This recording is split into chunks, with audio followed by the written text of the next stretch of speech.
Pagbasa mula sa unang sulat ni Apostol San Juan. Mga anak, huwag kayong padaya kanino man. Ang sino mang gumagawa ng matuwid ay isang matuwid tulad ni Kristo. Ang nagpapatuloy sa pagkakasala ay kampon ng dyablo, sapagkat sa simula pa'y gumagawa na ng kasalanan ang dyablo. Kaya't naparito ang anak ng Diyos upang wasakin ang mga gawa ng dyablo. Ang tinanggap ng Diyos bilang anak niya ay hindi nagpapatuloy sa pagkakasala, sapagkat nananatili sa kanya ang buhay na galing sa Diyos. At dahil ang Diyos ang Ama niya, hindi siya maaaring magpatuloy sa pagkakasala. Dito natin makikilala kung sino ang mga anak ng Diyos at kung sino ang mga anak ng dyablo. Ang sinumang hindi gumagawa ng matuwid at hindi umiibig sa kanyang kapatid ay hindi anak ng Diyos.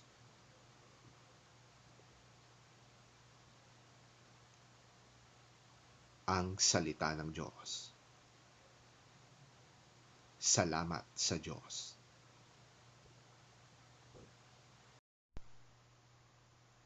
Ang mabuting balita ng Panginoon ayon kay San Juan. Papuri sa iyo, Panginoon.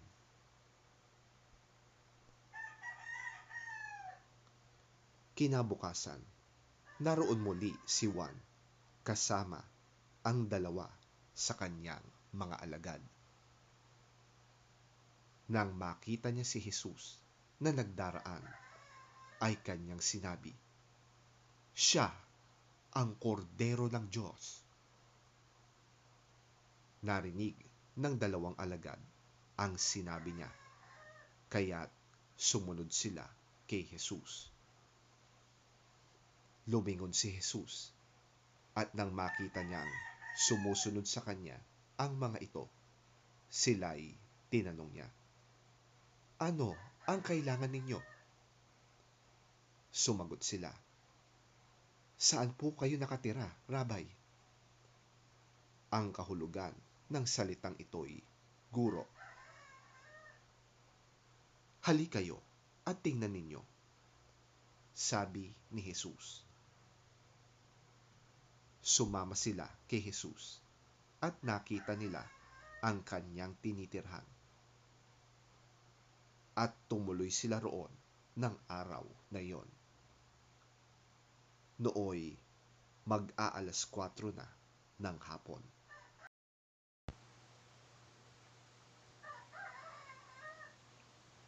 Ang isa sa dalawang alagad na nakarinig kay Juan at sumunod kay Jesus ay si Andres, na kapatid ni Simon Pedro.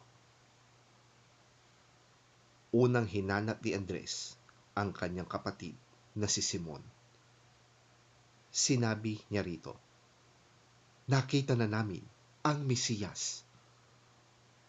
Ang kahulugan ng salitang ito'y Kristo.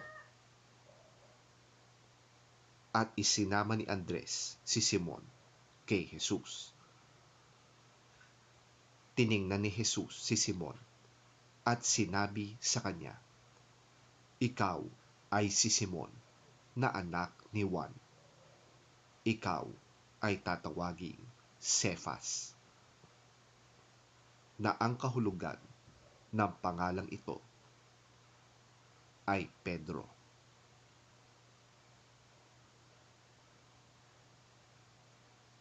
Ang mabuting balita ng ating Panginoon. Pinupuri ka namin, Panginoong Hesukristo.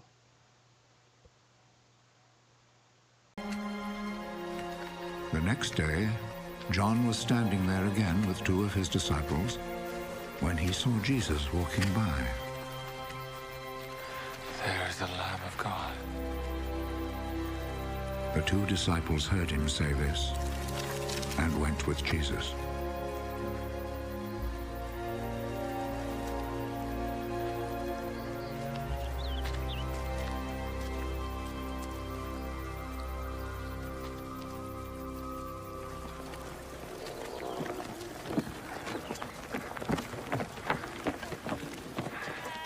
Jesus turned, saw them following him. What are you looking for? Where do you live? Rabbi. Rabbi.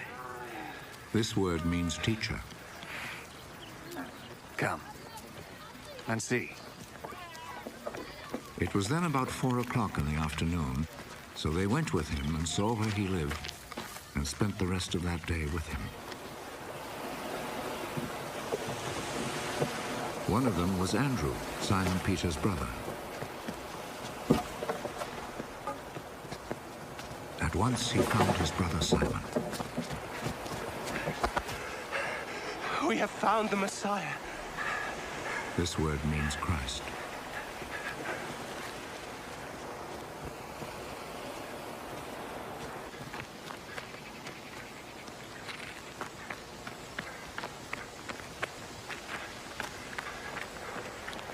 Then he took Simon to Jesus.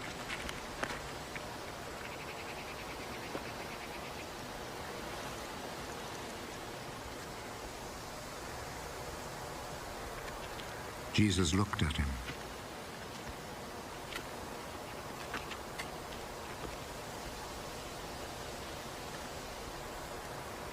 Your name is Simon, son of John. But you will be called Cephas. This is the same as Peter and means a rock.